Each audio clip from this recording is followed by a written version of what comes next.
Here is yet another problem area in the trailer. The entire undercarriage is rusted, it needs to be addressed. Same thing goes for the wheels. And thus far, I've been unable to get to it because the weather in Washington has just been super sour. May and June were super rainy, and I don't want to attempt this if it's pissing out. But today the weather seems to be holding, and so my plan for the day is to jack up the trailer, pop the wheels off, you know, redo the wheels, Corroseal, paint, that kind of thing, and then sand the wheel wells, treat them so that they stop rusting. Same thing goes for in there. And then at that point, things will be looking a lot better underneath.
So much better.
Please don't let me die.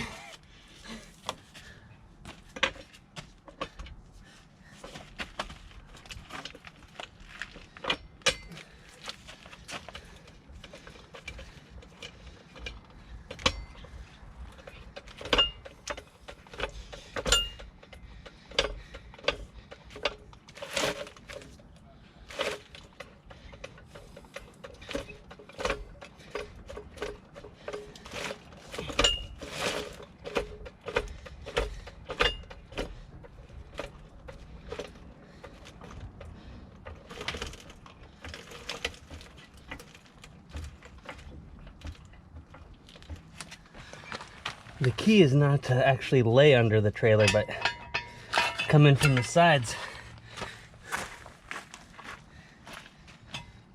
Timber.